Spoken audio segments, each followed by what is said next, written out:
नमस्कार दोस्तों। फ्रेंड्स, आप सभी का मेरे चैनल पर स्वागत है।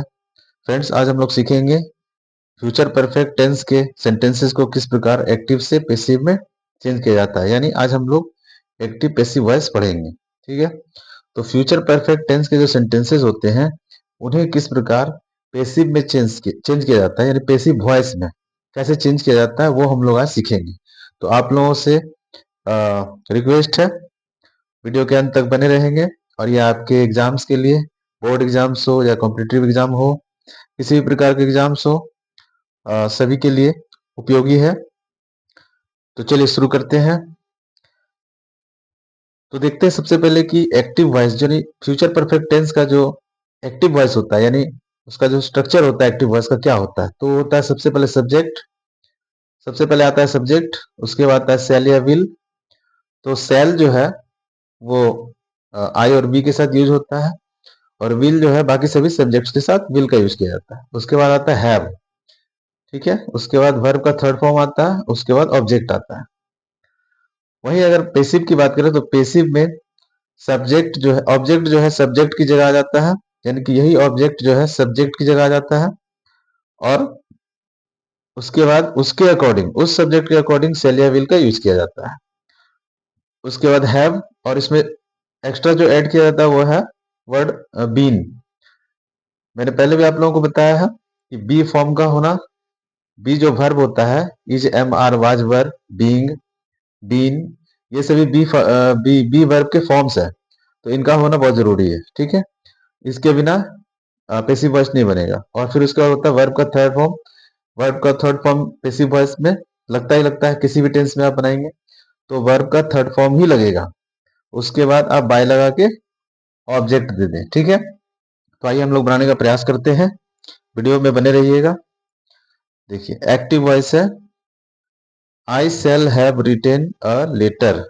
मैं एक पत्र लिख चुका होऊंगा, यानी भविष्य की बात कर रहा है। ठीक है।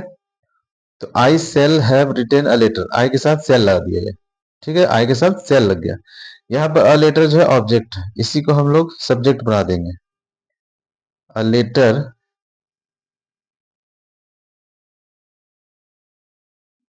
अ लेटर, उसके अकॉर्डिंग हम लोग लगा देंगे will. A letter will have been, a letter will have been, a letter will have been, और वर्ब का third form written, a letter will have been retain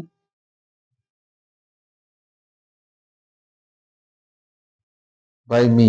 आई जो है जब ऑब्जेक्ट बनेगा तो मी हो जाएगा। A letter, a letter will have been written by me. ठीक है। आई जो है उसका ऑब्जेक्टिव केस होता है मी। तो नेक्स्ट सेंटेंस देखते हैं friends. We shall have helped you, यानी हम तुम्हारी मदद कर चुके होंगे। तो यू को हम लोग बना देते हैं सब्जेक्ट, यू, और यू के साथ लगा देंगे will. You will have, you will have been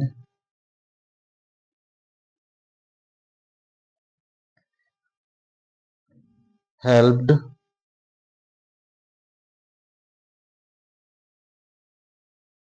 helped का हेल्प्ड ही रहेगा। You will have been helped by us, you will have been helped by us, you will have been helped by us. ठीक है। तो यहाँ पर you जो है, यू सब्जेक्ट इधर बने, इधर आ जाएगा तो सब्जेक्ट बन जाएगा। तो यू का फॉर्म चेंज नहीं होता है, सब्जेक्टिव केस हो या ऑब्जेक्टिव केस हो, यू का यू ही रहता है। तो यू के साथ उसके अकॉर्डिंग हम लोग लगाएंगे विल, और हैव सबके साथ लगेगा हैव, उसके बाद लगाएंगे बिन, और हेल्प्ड हो जाएगा थर्ड फॉर्म, थर्ड फॉर्म का थर्ड फॉर्म ही रहेगा बाय, और बी का हो जाएगा अस। ठीक है। देखते हैं next sentence. They will have eaten apples, they will have eaten apples, वे लोग एप्पल्स खा चुके होंगे। ठीक है, तो एप्पल्स क्या है, हमारा ऑब्जेक्ट है। एप्पल्स, एप्पल्स, एप्पल्स के साथ लग जाएगा will. Apples will have been, apples will have been eaten by, और दे का हो जाएगा देम। यानी कि एप्पल्स उन लोगों के द्वारा खाया जा चुका होगा। ठीक है, एक्टिव में था वे लोग एप्पल्स एप्पल्स खा चुके होंगे, इसी में बन गया एप्पल्स उन लोगों के द्वारा खाया जा चुका होगा। Apples will have been eaten by them. ठीक है फ्रेंड्स, नेक्स्ट सेंटेंस देखते हैं। Rohit will have done this work, Rohit इस काम को कर चुका होगा। तो यहाँ पर दिस वर्क जो है ऑब्जेक्ट है। This work, this work will have, this work will have been, और डन का डन ही रहेगा। This work will have been done by Rohit. Rohit का तो रोहित ही रहेगा ना, किसी का नाम होगा तो चेंज नहीं होगा। ठीक है, तो हमारा बन गया दिस वर्क, यह काम will have been done by Rohit, यानी यह काम रोहित के द्वारा किया जा चुका होगा। ठीक है फ्रेंड, नेक्स्ट सेंटेंस देखते हैं। The teacher will have beaten him, beat, beat beaten, तो टीचर उसे पीट चुके होंगे। इसका हम लोग बनाएंगे, हिम का सब्जेक्टिव केस हो जाएगा he will have been, he will have been, और बीटेन का बीटेन ही रहेगा। He will have been beaten by the teacher, he will have been beaten by the teacher, वह टीचर के द्वारा पीटा जा चुका होगा। ठीक है, you will have played this game, तुम इस गेम को खेल चुके होगे। तो यहाँ पे हमारा ऑब्जेक्ट है दिस गेम। दिस गेम, आपको ऑब्जेक्ट को सबसे पहले देखना है कि सेंटेंस में ऑब्जेक्ट क्या है। This game will have been, played का प्लेड ही रहेगा, प्लेड बाय यू, यानी यह गेम तुम्हारे द्वारा खेला जा चुका होगा। This game will have been played by you.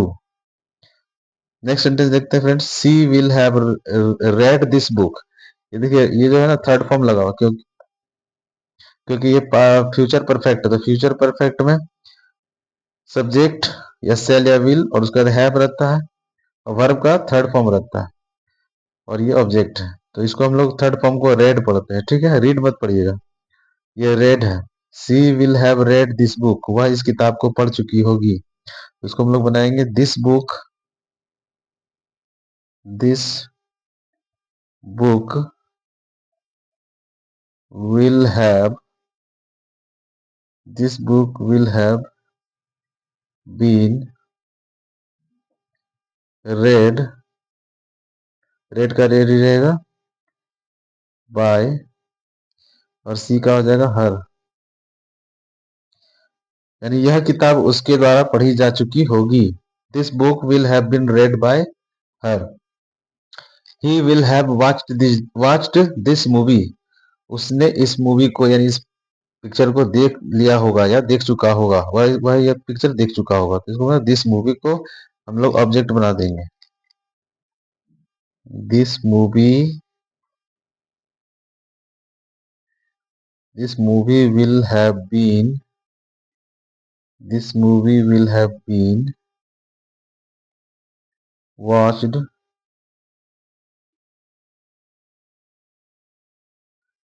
by, और ही का हो जाएगा ऑब्जेक्टिव किस हो जाएगा, हिम, यानी कि यह मूवी उसके द्वारा देखी जा चुकी होगी। ठीक है फ्रेंड्स, तो उम्मीद है आप लोगों को कॉन्सेप्ट समझ में आ गया होगा। अगर वीडियो आप लोगों को अच्छी लगी तो वीडियो को लाइक कीजिएगा, चैनल को सब्सक्राइब कीजिएगा। अगर चैनल पर नए हैं तो चैनल को सब्सक्राइब कीजिएगा। ठीक है, कमेंट्स कीजिएगा। और अगर वीडियो में अगर कॉन्सेप्ट नहीं समझ में आया तो इसको पॉज करके रोक रोक कर वीडियो को देखिएगा, 2 बार देखिएगा, 3 बार देखिएगा। ठीक है, और ये आपके एग्जाम्स के लिए भी बहुत उपयोगी है। ठीक है, तब तक के लिए मुझे इजाजत दीजिए और अच्छे से रहिए। Thank you.